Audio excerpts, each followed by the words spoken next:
Grabe, ang ganda ng panahon today.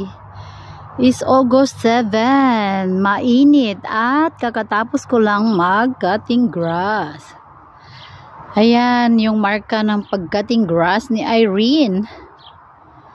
Ayan, finally, tapos na rin ako mag-cutting grass. Ang dami kong ginawa today. Oy, inayos ko yung aking garden kasi today mayroon akong bisita. Isa lang naman. Yung aking kasama sa work sa City Hall. Ayan yung aking mga magagandang bulaklak para sa akin. Ayun pa sa itaas. Pero sa baba lang yung hiningal ako kasi grabe, ganina pa akong umaga, ang dami kong gawa. Naglinis pa ako sa loob.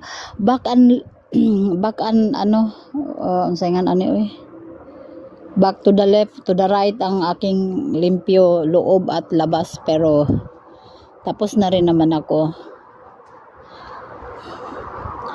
So magtanim pa ako mamaya ng mga pechay ko. Ang ganda ng araw. Namulak na yung red dark na yung dahlia. Ang ganda. Ang ganda ng ko. Ay, sit na aking upuan. Nilagay ko na naman dyan. Malinis na. Ayan yung aking naglinis ako. Ayan yung gulay ko pang juta. So magdilig pa ako mamaya.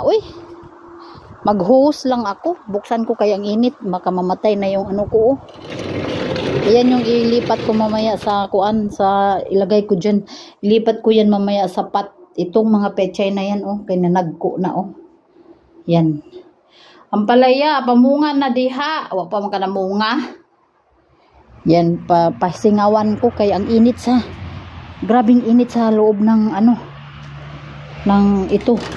loob ng glass house. Ang init. Ganyanin ko kasi baka mayroong rabbit kainin lahat yung tanim ko. Bumulak na diha. Yan, malinis na rin yan. Kaya gikalkal ko yan. Sunflower na na dilig. Nga laya na. Pati dito sa loyo ako po nang gamay ragog akong gilimpyuhan kay murag alas 8 pa jud ko kamang-kamang og sugod.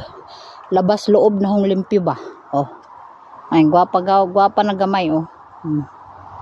Kuto bra po din gitapol nas Irene dihar pod ko to mga pantig mga bra.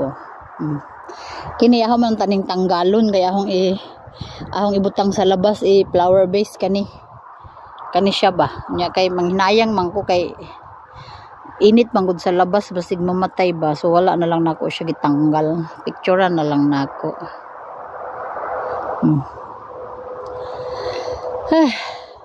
Ganahan ko niya kini ganahan naidaghan na akong sidling napay usa. Ako ning pangdadoon sa Pilipinas ning buto bantay bitaw di ninyo dihe pananom nagaan ta mo mga daghang sidling dire pang summer nga buwak. Wa pa jud ko nahuman na ba ang silhig wa pa ko nahuman diha kumbati pa ko dyan taw-tao dire gamay na lang. Higihuman mangdilig pagajug ko. Santigin mo, nindot po tanawon jug balay. Basta limpyo ang paligid ba. Naladya na ang mga buwak kay Way mga dilig na. Ganahan ga jud ko ni ja kay araga jud ni sisang ka. Nindot jud ni siya mamula. Kini ba kini summer plant man ni Kini mas taas pitindighanan na mo sa among taas naglambo gud siya do. Limpyo na karon. Nanapoy daghang mga sagbot tungod aning kini. Nya magpalit ko rocking chair nga plastic akong ibutang diri sa under the tree kasi mao ni akong favorite place dito. Sa harapan ng bahay, ito yung favorite place ko. Yan dito sa ilalim, dito. Kasi dito mag-upo-upo. Yan.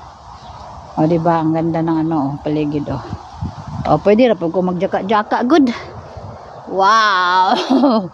Very relaxing ang bahay ni Irene pag summer lang. Relax ako gamay, babush.